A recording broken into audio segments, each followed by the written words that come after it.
Hello again, ladies and gentlemen. Welcome to another episode of First Impressions from Silag Gaming. Today we are going to be taking a look at Project Zomboid.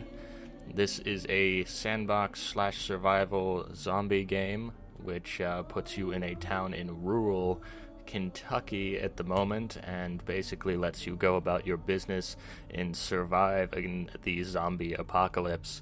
The difference between it and a lot of other zombie games out there is that it does take place from an isometric camera, which is a camera that is set up akin to the Diablo 2 or Diablo 3 camera, meaning it's above your character and you move around from that perspective.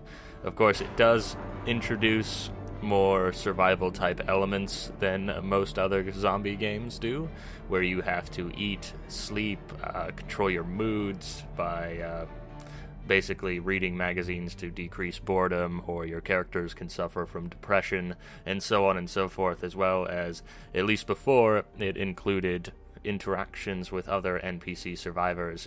According to what I've been reading now, in build 2.9.8, I believe we are at, the survivors have been removed until they can be further integrated better, at least as a whole, into the game, especially with the new engine changes and the new lighting system that has been brought into play with the revival of the game updates. It also features epic exploration. The map is quite large. It is almost the entire town of Muldraugh, Kentucky, and it is growing. It also has mod support and a in-depth crafting system that goes so far as to even allow you to build your own home. However, before we jump into the gameplay itself, we're going to take a look here in the options menu and see what we can do. Of course, the options currently are a bit lacking. You have your basic full screen up here, whether or not you wanted a windowed thing. The video memory, which I'm not entirely sure what that allows it to do. I'm just assuming it frees up more video memory for the game to use, which could increase zombie counts, what's available on screen, as well as the level of detail that the player can see. You can turn your shaders on and off, and of course your resolution controls, which is a must really for any game on PC, given the monitor resolutions are so different across the entire spectrum of players. You have your traditional player controls down here, which actually is a little bit different from when I originally played it. When Project Zomboid first went into alpha, I did the point-and-click style movement, which is now the traditional WASD movement. You can aim with left control in your weapons, which is incredibly important. We have the change graphics for UI. You can pause it, toggle your inventories, as well as the in-depth, health panels, which shows which parts of your bodies are, or which parts of your body are injured, as well as the music toggle, which I might do in the end because I like immersive play, despite the isometric camera, and I feel that music generally interrupts that. As well as, I think the music is kind of an interesting choice so far for the game. It's got a very kind of very Eastern feel to it, like Middle Eastern kind of humming music, I suppose. I don't really know what you would call that, but it's definitely different. And I think the most interesting option that we have in here is the reload difficulty, which you can change between easy, normal, and hardcore, and this actually changes how guns will work in the game. Easy is your traditional reload, where you can just hit R and it will feed a new magazine into your weapon, and that'll be it. Normal is actually reloading the same way as easy, except it adds that each magazine must be reloaded separately, which means, of course, that you have to feed the rounds into a magazine. And then hardcore is reloading handguns, ejects or inserts a magazine, and the magazine must be reloaded separately, as well as weapons have to be racked to ensure that a round is chambered. Now, as far as I've noticed so far, this system is not fully implemented yet. I have not been able to, actually I've not had to chamber a round at all, and the magazines are reloaded by themselves. But it is an interesting concept that I really hope they do get in there, because I think the realistic type of weapon management and stuff, and especially in games like this where the goal is to survive, can be a very, very interesting mechanic that can add some tense moments when you run out of ammo. And then, of course, I kind of skipped over it because obviously I said NPCs have been removed in this current build as of the making of this video, but you can shout to NPCs, but that also allows you to pull zombies and so forth, rather than having to waste, say, a shotgun shell. But we'll go ahead and jump into a game here. Here I have my several games. For those wondering, I named most of my... Despite the games being named Sili, you do get to name your character. We'll go ahead and take a look at that here. Go ahead and name this just S for now. But you can see here we actually do get population controls. The high and insane level of zombies is ridiculous. There are several hundred, if not thousand, zombies wandering around at a time. And even I've found normal can be pretty intense at times, as well as you have your controls for zombie distribution. Again, you currently cannot have any survivors. And then time options, you can actually change the amount of time in real time that it takes for an hour or a day to pass, rather. And this I usually set to real time personally.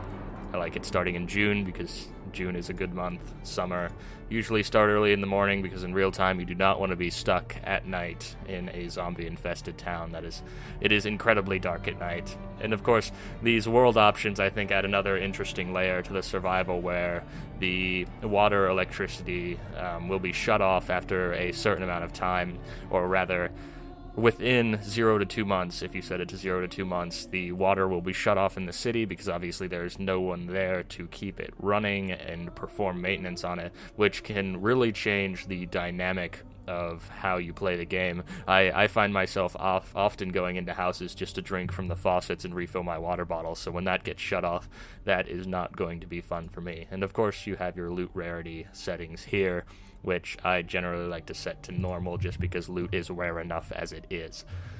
Over here you do have these zombies. You can actually uncheck this proper zombies checkmark here. I guess that's just a way of the developer saying that you know that you are really changing how zombies should be fought against. And you can change, obviously, speed, toughness, the type of transmission for the infection, the amount of time it takes for the infection to kill a host, the reanimation time for a body of a host that has just been killed, cognition, which means, obviously, like the zombie's ability to move around. They can navigate. You can change it to navigating and using doors. Their length of memory, which is how long they'll chase you or if they'll remember where you ran off to. How decomposition affects the zombies, as well as their sight, hearing, and smell. But if you finish all of that, you get to the character screen, which allows you to create your survivor. As it stands, the body type really just changes kind of skin color between different. I mean, I guess if you're white or black, I really don't notice much of a difference beyond that. But hairstyle, there's like 6 hairstyles in the game currently.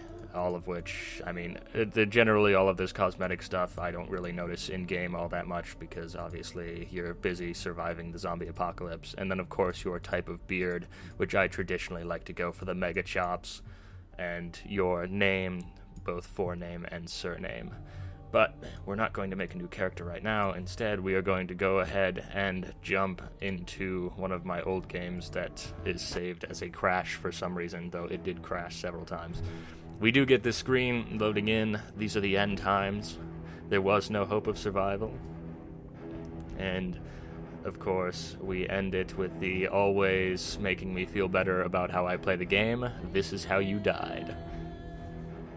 Of course, I suppose given the fact that it is a zombie outbreak and all that, and everyone's been zombified except for you and like 6 other people, then the chances of survival are not particularly high for anyone. So I guess this really is the story of how you died. At least on this save, I've been playing for about 4.5 hours. I just recently hit up the police station in the southern end of town. It is the middle of the night. I have woken up at 2 o'clock, and here we are in my little fortified house. I did not make this house, mind you, but I am borrowing it for the time being. And here, I obviously I just slept, so I can't sleep again. But it's very minimalistic in terms of UI. You have the time here up in the right, your time controls, which I generally use to just kind of speed things up so I can get it to a point where I can actually see outside.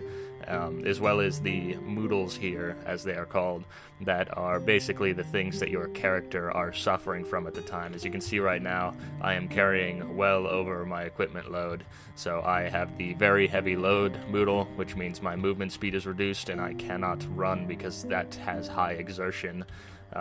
That causes the high exertion moodle as well. So I am kind of in dire straits in that terms, but thankfully the not running thing really doesn't seem to be much of a problem so far for me, given the fact that I have a fire axe and my character, their traits are set to strong. So I don't get drunk as easily, according to my trait, but I have yet to find alcohol anywhere anyway, and I have yet to raid any bars.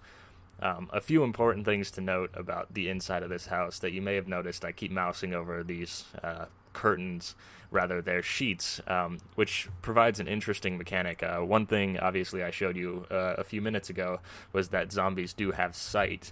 So when you're sleeping in here like I was, when I actually came in here to go to sleep, there was a zombie horde right over in this area by another house.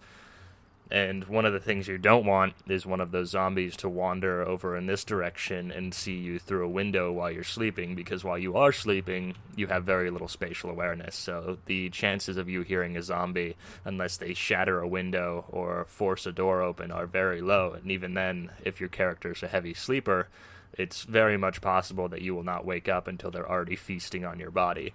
So what you can do is take bed sheets that you can find in these little containers hidden around the not really hidden around the house, but sitting around the house, and you can hang them over windows and use them as impromptu curtains, which is definitely an interesting mechanic, though sometimes, especially in windows like this one, I had to go around the outside of the house and hang that curtain there because this oven and all these counters were in the way.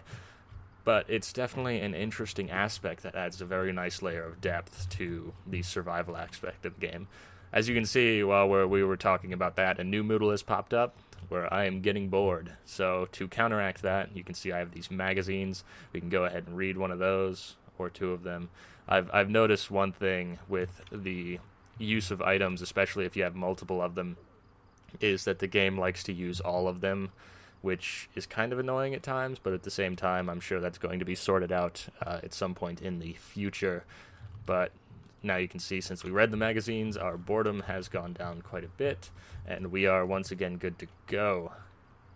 But we are going to go ahead and accelerate time here until around 5 in the morning, I believe, is when the sun starts coming up, and then we can start moving around a bit more on the outside, as well as showing maybe a little bit of the combat mechanics, and we might even get to build stuff if I get to find any of the planks and nails that I need, which is an interesting system in itself because it does allow you to kind of go out of your way and find a spot that you really enjoy and build a base there, which can be generally any size. I mean, as long as you have the materials to keep building, you can keep expanding, and that's, I think, a really cool thing to add to the game because it's really something that hasn't been done in a lot of other zombie survival games. I mean, you survive by moving from place to place, but this kind of introduces an aspect of the game that you get to survive by not simply moving place to place, but kind of setting up a base and then moving out from there to gather what you need.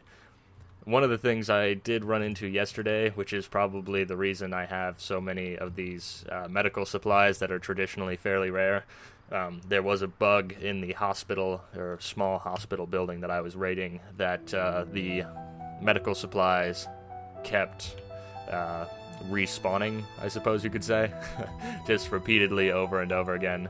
So I ended up having a lot more medical supplies than most people would have, especially at the beginning of the game. As you can see here, I pulled the curtains up so we can see out, and you can see parts of the remnants of that zombie horde, some of which have wandered off. But we'll go ahead and close that again. We are getting a little bit bored here and a little bit depressed, so we're going to take some antidepressants. Hopefully not all of them. I guess we might take all of them. My last, mind you, I've been naming my characters Billy Mays, which sounds horrible. I'm just, like, I am willing to admit the fact that sounds absolutely awful now that I think about it. But this is Billy Mays the third, who is Billy Mays' son, who, mind you, I have a lot of respect for them, but his dad, I kind of had a bad experience with the fact that the game likes to take everything at once, because I was trying to take some sleeping pills since Mr. Billy Mays got scratched by a zombie while I was trying to clear out a farm and was infected, so I was trying to take some sleeping pills to get him to go to sleep, and hopefully the fever would have worn off, but instead what happened is he OD'd on sleeping pills and died. That or the fever took him. I'm not really sure which, because they were both happening at the same time, and it was truly awful, and I was really sad about that, because that was probably the longest I had ever survived on a character. But unfortunately, I guess that's what happens in this type of thing, and it is what it is. We have a lot of rounds here. The raiding that shot the police station down south was probably the best idea I had after raiding several other things.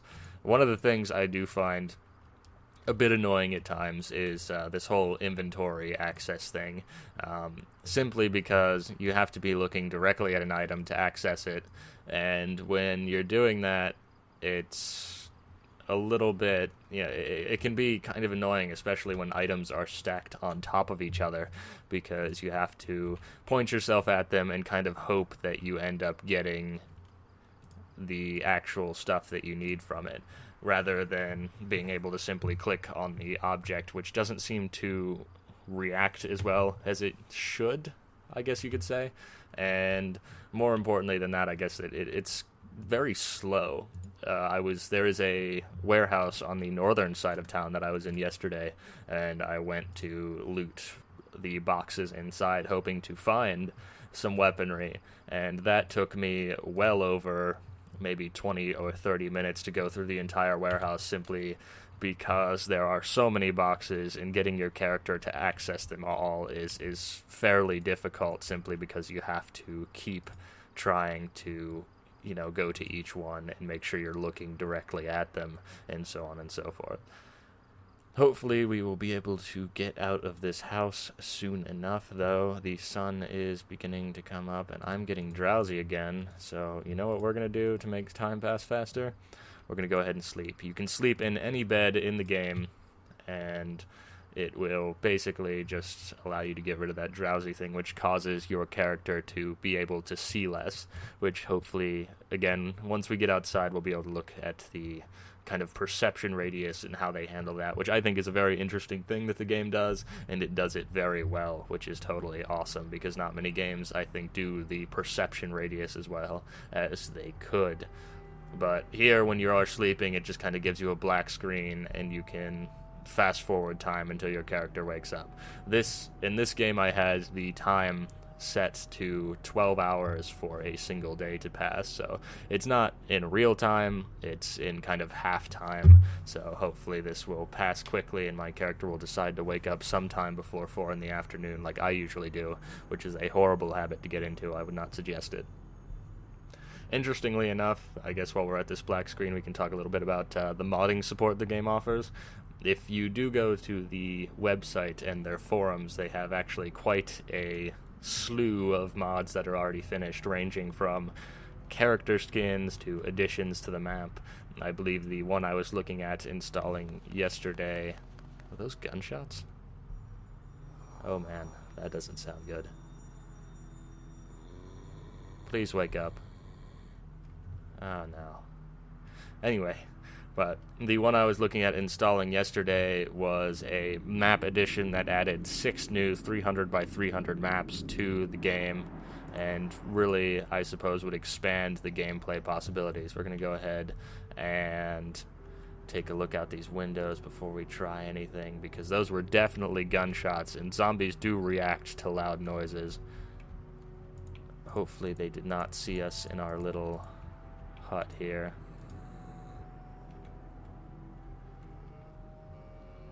There's a dead guy. Oh, crap, crap, crap. Close curtains. Oh, that's not good. That is not good. I think at this point the best thing... I don't know if they're coming here or if they're just wandering by, but we're just gonna sit... Oh, God, no. I think they're trying to break in.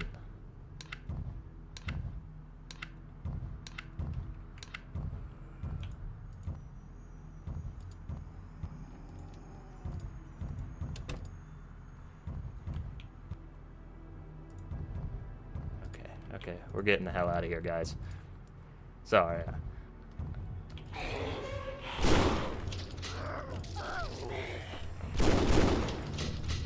Okay, this is not good. So my character is most certainly going to die now, but before we die, we'll take a look at the perception radius. Yeah, they were definitely trying to break into that house. But as you can see, when I look away from these guys, they do fade. That is because there is kind of a cone of sight here that goes only in front of your character and where their perceptual range would be. I am bleeding all over the place. That is awful. But anyway, here we are. Let's see if we can get some bandages. I'm going to bleed to death long before I can bandage anything. But come on, come on, come on. And so we die. Well, I survived on that character for 1 day and 3 hours and killed 202 zombies. But, yeah. As you can see, these zombies are quite brutal and quite efficient at finding you, so holding up in one place might not be such a good idea in the end, but I guess it really comes down to whether or not you will be able to hold an area against them while still maintaining all of the stats that you need to, well, survive in general. Sorry about that quick little break we had to take, but here we are back after dying. The game likes to close itself after you die rather than return to the main menu, so we had to stop recording there for a moment. But we are back with Billy Mays the Fourth now, and we'll take a quick look at the trait system. Basically what these are, as I mentioned before, they're kind of traits that allow your character to be slightly different every time, and they do follow kind of a Sins of a Solar Empire type system, where the different traits, you have a kind of point system, where you need to add points by taking negative traits, and then you can get the positive traits, which deduct points. But I'm going to go ahead and go with a construction worker, which gives thick skin, which is a less of a chance basically for scratches or bites to break your character's skin, as well as handy, which is faster barricading. I have not yet had the chance to barricade, but we'll get there eventually. One thing that kind of annoys me at times, guys, and I'm going to be completely honest with you, is the mouse likes to stick to this little bar, but that's kind of a minor thing, so we'll overlook that just because. What we're going to take... Okay, stop sticking. What we're going to take here is the, let's see, brooding, because basically you recover slower from bad moods, but I don't generally get into a bad mood anyway. And then we'll go ahead and take, let's see here, looking through these, smaller view distance, we don't want that. I would like to get strong. Where is strong at? Strong is right there. So we got -4. We're looking for -4. We'll take short-tempered, and I'm taking short-tempered, mind you, because I'm kind of breaking the game rules, where generally you only get angry when interacting with NPCs, but since there are no NPCs right now, you'll never get angry. So it's really kind of a trait that you can take that's kind of at this point, or at least in this build of the game, not very detrimental to your character. We'll go ahead and play, and we'll see that these are the end times once again, and all of that stuff, and this is the story of how I died. Hopefully it will be slightly more dramatic than last time of me trying to hole up in a one-story house and just getting absolutely destroyed. I will admit, some of the mechanics so far seem a bit difficult to grasp, because I'm not entirely sure if some of them are not implemented yet, or if I just don't know how to use them.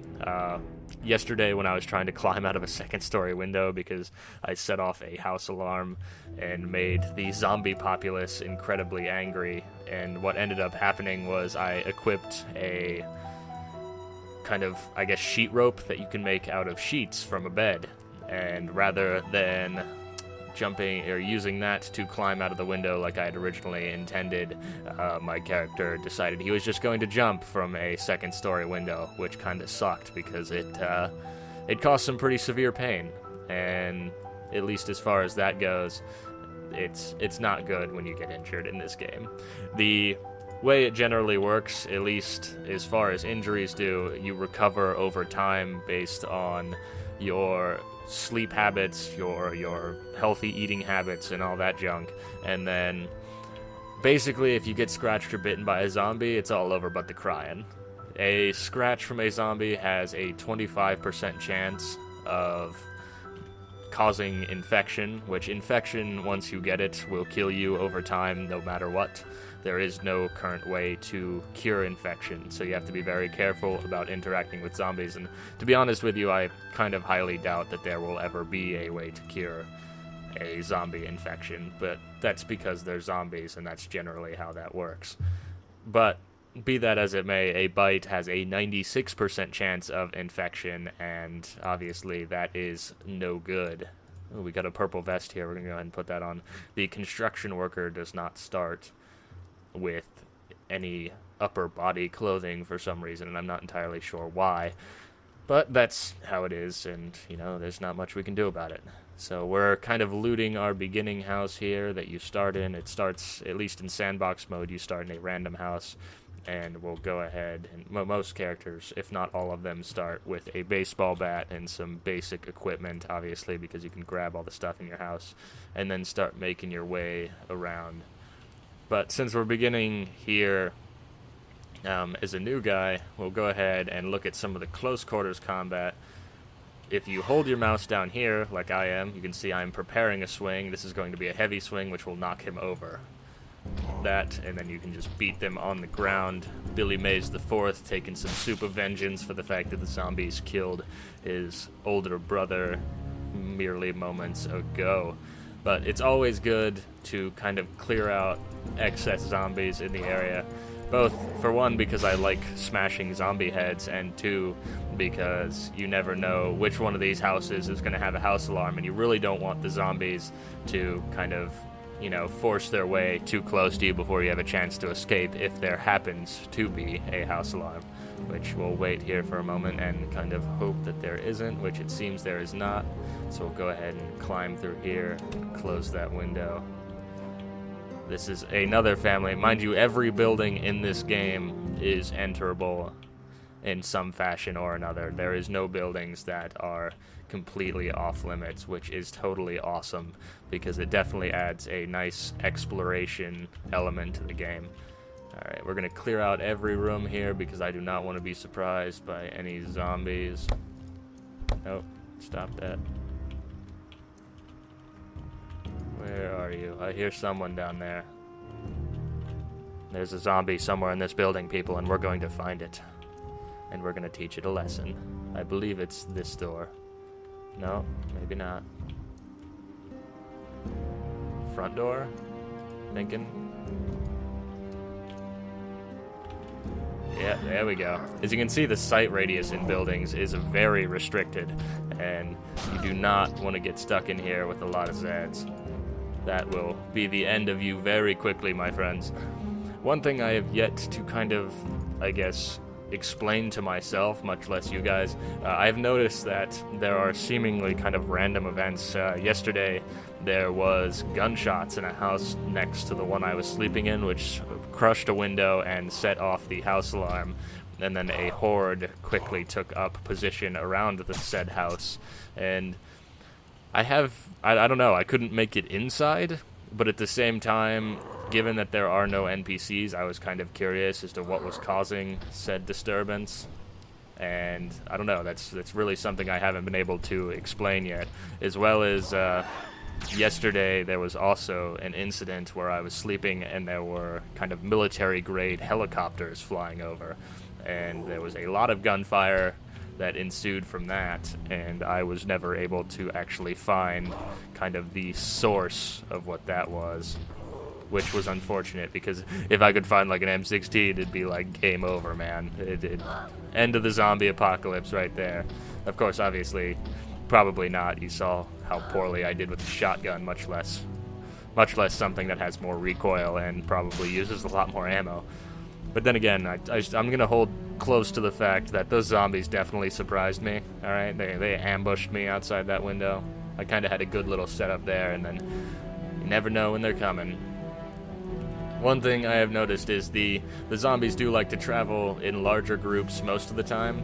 You'll have stragglers kind of hanging out here and there, but wandering deeper into the more populated areas of the city generally has groups of kind of 50 to 60 zombies at a time, and that is very detrimental, which, as the game says on its website, you know, most of the time if you run into a horde like that, it's much better to run than try and fight, which of course doesn't work for me because I have to fight everything, because that's just how it works.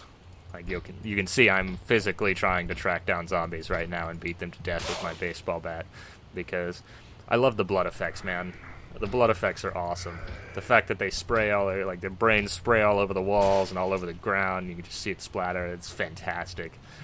It especially, I don't know, in terms of kind of a less graphical isometric game, especially with an indie team that's as small as the one making Project Zomboid, I think, ooh, that is a large group of zombies. Alright, we're going to try and hang a little bit. Oh, nope. Okay, we're out of here.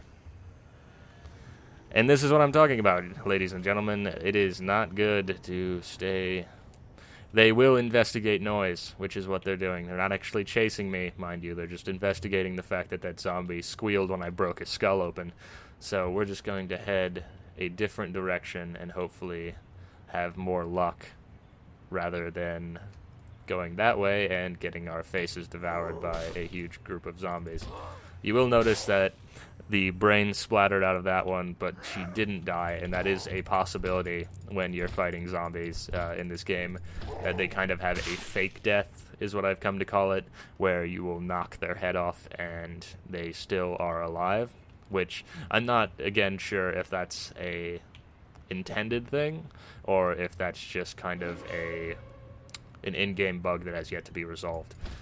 But hopefully, I'm assuming it's in-game, because it can definitely be worrying at times when you just crush the zombie's skull open and they get back up. And I will admit that has caused me to die several times, and it's not always not followed by a slew of curse words that would make my parents fairly not proud of me. But still, now it is what it is, I suppose. But as you can see, we're just going to go on surviving here. We're going to knock some zombies around. And this, ladies and gentlemen, is Project Zomboid. I mean, that pretty much covers everything. I have yet to actually garner the materials to build a lot of stuff. So hopefully that system will prove as dynamic as I have been led to believe, and as awesome as I have been led to believe. And I accidentally just smashed that window, which means please don't investigate. Okay, that was kind of a tense moment there. But yeah, you can smash the windows open and climb through them and all that, or you can force the windows, which is significantly less loud, which is traditionally what I do, and that time just kind of circumstance of hitting that zombie, smash the window, and so forth. And obviously it's little things like that that'll add a lot of stress to the game, as well as a lot of kind of dynamic events in that, you know, the outcome's not always going to be what you expected, which is exactly what I think a zombie survival game like this really thrives off of, is unexpected events. And like I was saying, though, that, ladies and gentlemen, is Project Zomboid, a game that is being published by, let's see, it's the Indie Stone. Yes, the Indie Stone. I have recalled their name. I am so sorry. But it is being made by the Indie Stone. It is in development right now. You can get the alpha currently on Desura for, I believe, $7.99, and it has been greenlit on Steam. But I believe what they are trying to do is finish several of the systems before the Steam release If I remember correctly, they want a tooltip system. They want to reintroduce "this is how you died" onto a game load screen, fix character creation, as well as improve the fire smoke graphics for being in line with kind of the new animation system, as well as making the game reset properly to the main menu when you die, which obviously are things that I mentioned earlier and will make the game totally more awesome than it already is. I would definitely, if you are into the zombie survival genre as well as kind of the isometric camera view kind of games, this is definitely something that I would be watching or picking up as soon as possible. But there you have it, ladies and gentlemen. Until next time, stay super awesome, and I hope to see you guys out there crushing skulls and destroying zombies, and maybe even, if they do eventually add co-op, doing some super awesome fort building and teamwork stuff. So until next time, stay awesome, and cheers.